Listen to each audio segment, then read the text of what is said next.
to Spyder Auto's installation overview guide for LED taillights. Before starting work, be sure you have a soft, non-abrasive surface to work on. This will help you avoid scratching or damaging your lights while we're working on them. Several types and styles of LED taillights are available, but let's start with harness connector type. Start by removing the assembly itself and disconnecting its wiring harness. Check out the Spyder Auto channel on YouTube for directions for your make and model. Now that we have the taillight off the car, you'll need to transfer a few bulbs over. Remove the original bulbs from the taillight assembly. Because some applications reverse the bulb order, it's important to keep track of which bulb is which for reinstallation later. Set aside any excess bulbs you won't be needing, in this case the brake lamp. Again, watch that bulb order because it varies in some applications. If you're replacing your incandescent bulbs with LED bulbs, it's important to note that they're marked on the positive side with a red dot. Line up that red dot with the white wire or positive side of the socket. If the LED is reversed, it won't work. Be sure the LED is secure in the socket before installation. Set aside your factory taillight assembly and get out your new LED taillight assembly. Now it's time to transfer the bulbs over. Notice the turn signal and reverse light are present, but not the brake light. Access the new bulb socket by twisting it free. Be sure to transfer the bulbs over into the correct socket position, as some applications change bulb order. Be sure to keep all bulb socket gaskets and ensure that they're securely installed. These gaskets are critical in helping to prevent moisture issues. Again, some applications may vary. Twist the socket firmly into place to ensure a proper seal. Repeat the process for the reverse lamp. Sometimes you may need to peel back the weather stripping for access. Just do so carefully.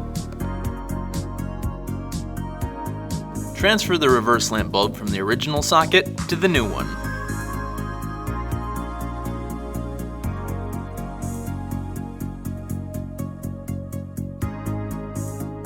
Twist the bulb socket firmly into place. In addition, be sure that you put the weather strip back where it's supposed to go. With the bulb transfer complete, connect your new LED tail light to your factory wiring harness. Check to make sure all LEDs are illuminating properly. Give the harness a gentle tug or two to ensure that it's secure before installation. Looks like this set's in good order, so we'll go ahead and move on. But don't worry, we'll touch on troubleshooting a little bit later on. Now let's move on to bulb socket style tail lights. Instead of a harness connector, these connect to your factory wiring harness in place of a bulb, usually via a wedge or twist bulb insert. Remove the tail lights from the body and then the sockets from the assembly by twisting them free. As before, take note of the order and position of the bulbs for reassembly later. Again, some applications change the bulb order. Notice that there are 3 bulbs in the taillight harness: the reverse light, the turn signal, and the brake light.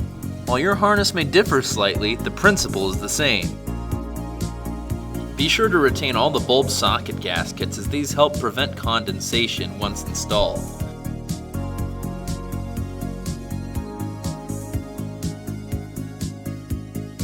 Now reinstall the reverse and turn signal lamp bulbs, making sure to insert them fully and twist them securely into the socket for a tight seal.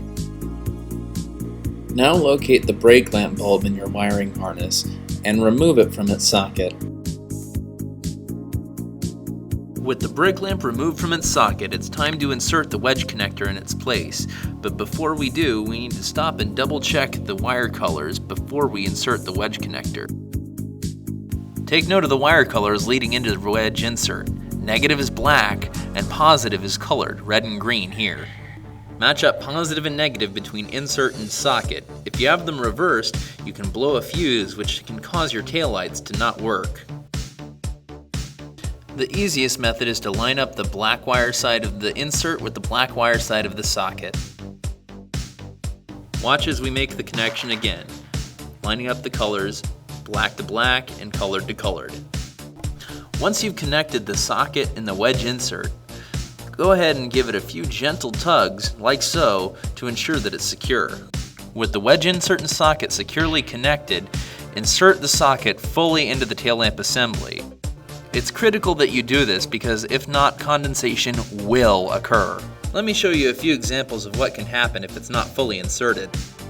Condensation like this is exactly why it's important that you install all the bulb socket gaskets and make sure everything is secure.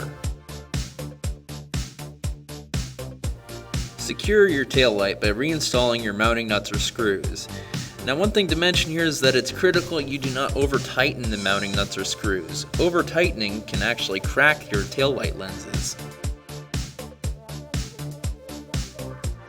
With the tail lamps hooked up and secure, now it's time to test them. Connect the taillights to a power source and check to see if any LEDs are out. If any LEDs failed to light up, double check your wiring connections. The LEDs in most taillights are circuit board mounted and sealed within the tail lamps themselves. Unfortunately, this means that in most cases they can't be replaced. If after testing you still have out LEDs as shown here, or as shown here, contact your sales rep for further assistance. Is the turn signal in your new LED taillight flashing too quickly? A number of electrical conditions can cause this problem, but we'll look at the most common. LED tail lamps with LED turn signals typically feature a resistor pack to regulate the blink rate of the LEDs. Check the green and black wires that connect to the resistor pack.